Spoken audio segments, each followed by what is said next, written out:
Bonjour et bienvenue sur la chaîne de Green Spider. Donc aujourd'hui une revue sur le Modular Hip de chez Tasmanian Tiger, qui est un sac de type banane. Alors juste avant de commencer, rappelons toutefois les origines de ce type d'élément qui est très connu et qui s'était d'ailleurs singularisé dans les années 80, qui était d'ailleurs tombé un petit peu en désuétude, mais on en reparlera juste après. Mais les origines datent de bien avant, puisque Otzi, qui est donc l'homme qui a été retrouvé dans la glace, est d'origine donc du néolithique, daté de 3200 ans avant Jésus-Christ. Donc ça ne date pas d'hier, il le portait sur lui et de manière à pouvoir emmener un tas de petits éléments. Par ailleurs, on retrouve ce type d'élément un peu ancestral dans la culture écossaise, puisque c'était une espèce de petite poche qui était portée devant soi au-dessus du kilt, puisque à l'origine le kilt bien entendu ne possédait pas de poche. Donc c'est ce qui permettait, avec cette petite bourse en cuir finalement, de pouvoir transporter tout un tas de petits éléments au quotidien. Et puis ça s'est démocratisé au fil des siècles, et notamment c'est venu un petit peu pour la première fois on va dire de manière commerciale en 1954 avec le fameux fanny bag qui était proposé aux États-Unis et qui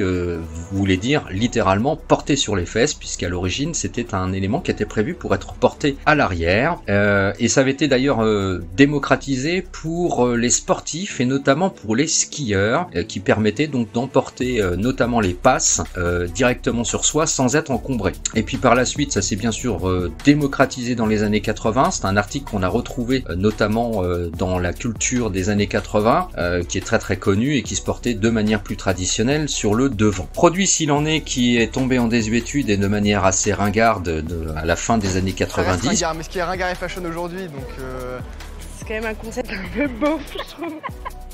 C'est kitsch, tout simplement.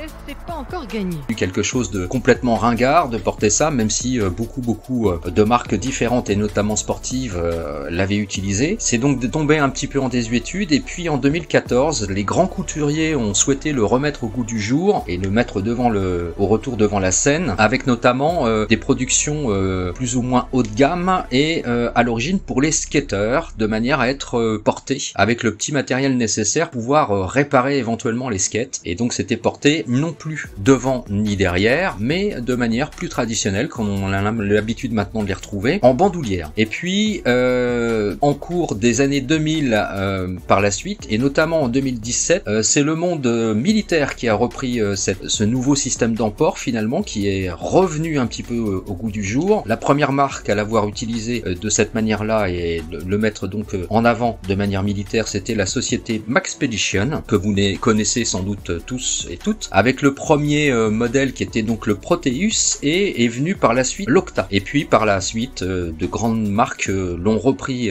également, notamment Osprey, 5.11, Tarani, Helicontex, Brandy, Pentagon, Arterix, GK Pro également, Visport et bien d'autres. Helicontex bien sûr avec le fameux Possum et le Bandicoot que je vous avais déjà présenté sur la chaîne et que vous retrouverez en lien dans la description. Nous allons donc explorer ce petit élément qui fait issue d'une gamme donc de chez Tasmanian Tiger. N'oublions pas que Pentagon propose pas moins de 4 modèles différents, donc je vous laisserai un lien pour que vous puissiez aller voir si cela vous intéresse. Il y a eu bien entendu d'autres dérivés sur ce même principe, avec d'autres éléments plus ou moins tactiques, plus ou moins qui passent on va dire plus ou moins inaperçus, avec ou sans passant meule, et de manière peut-être plus conventionnelle. C'est le cas d'ailleurs pour ce modular hip de chez Tasmanian Tiger. Vous allez voir qu'il n'est pas très grand, il se place on va dire entre le Possum et le Bandicoot de chez Helicontex. Alors pourquoi je l'ai choisi? Je vais justement vous l'expliquer aujourd'hui et je vais vous donner ses avantages et éventuellement ses inconvénients.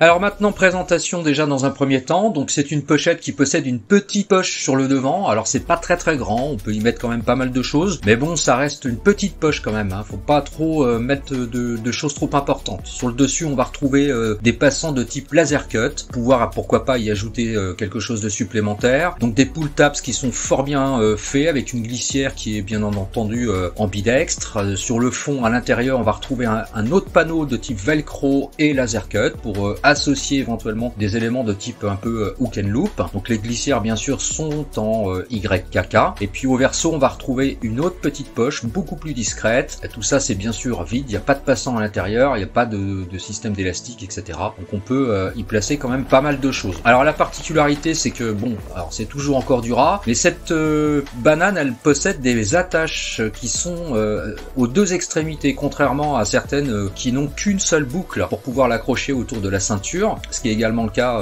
ici. Là par contre on a deux systèmes d'accroche, vous allez voir à quoi ça sert, c'est pour ça aussi que j'avais trouvé ça intéressant. Donc la lanière est suffisamment grande pour pouvoir être adaptée autour de la taille sans aucun problème, quel que soit le type de gabarit bien entendu. Et comme on a pu le voir, donc c'est entièrement encore du ras, c'est quand même très bien réalisé. Bon, c'est du Tasmanian Tiger, hein, bien sûr. Donc maintenant on illustrera un petit peu avec cette petite vidéo comment j'ai pu agencer. Alors j'y mets principalement moi les clés sur la toute petite poche de devant, et puis à l'intérieur en fait c'est mon EDC sans triche. Donc, ce que je vous présente c'est ce que j'emmène vraiment au quotidien, donc le porte-monnaie de chez One Tigris, le portefeuille de ces Tasmanian Tiger, un petit couteau de type Pioneer, une petite lampe et puis un porte-carte, et puis au dos donc un petit carnet avec une petite un petit crayon de type Olight, là le Open Mini, qui est ma foi bien pratique. Donc comme on peut le voir, bien sûr on peut y loger donc le portefeuille au dos si on souhaite, ça passe sans problème. Donc on pourra agencer ça quand même de manière assez intelligente, on peut quand même y placer beaucoup de choses je trouve, enfin en tout cas on va dire de manière quotidienne, tout ce qu'on doit pouvoir emmener, son petit EDC on va dire personnel. Alors bien sûr c'est facile d'accéder puisque comme ça se porte en bandoulière, on peut accéder à tous les éléments qu'il y a à l'intérieur de la banane, ça s'ouvre dans les deux sens, donc c'est quand même plutôt pratique, même y compris au niveau du dos. Alors faut pas non plus serrer la sangle de manière trop importante, mais ça passe sans problème. Dans le dos c'est pareil, alors on peut voir que ça pose aucun problème. Alors c'est autant bien sûr en bidextre, hein, que ce soit pour gaucher ou pour droitier, ça pose absolument aucun problème par rapport à ça. Et puis alors les petits systèmes d'accroche qui sont amovibles, que ce soit à gauche comme à droite, vous allez voir ça permet d'associer éventuellement la banane sur un autre type d'élément. Donc ça c'est plutôt pas mal parce que ça permet de retirer la sangle entièrement sans qu'elle soit obligée de se balader à gauche et à droite. Du coup on peut l'associer sur les passants molles des sacs qui sont pourvus de ce système là. Alors bien sûr la pochette est pas complètement fixée, elle est fixée par le haut, mais question de gravité, quand on porte le sac sur soi par exemple, bon bah ça pose pas trop de problème. Alors ça peut ballotter un petit peu, mais ça peut être une alternative si on n'a pas assez de place à l'intérieur du sac pour pouvoir la ranger. Alors au niveau rendu d'utilisateur, ce que j'en pense, bah, j'ai pas vraiment de critique à apporter à cette pochette, même si personnellement je trouve que les passants molles sur le dessus de type laser cut sont un peu accessoires, comme les passants molles à l'intérieur de la pochette. J'ai pas trouvé vraiment d'intérêt à ce genre de choses. Bon, c'est présent, ça a le mérite d'être là. Maintenant, bon, on aurait pu s'en passer, mais c'est aussi pour assumer son côté tactique, sans quoi aucun défaut, tout est fort bien monté, ça résiste à l'humidité sans problème, c'est assez discret finalement, plusieurs types de coloris au choix, donc pour moi je trouve que c'est une bonne alternative à d'autres pochettes. J'espère que cette vidéo vous aura plu, comme toujours si vous avez des questions ou des commentaires, n'hésitez pas, c'est en bas que ça se passe par message privé. Je vous dis à très bientôt pour une prochaine vidéo, d'ici là comme toujours portez-vous bien et surtout carpe diem, salut.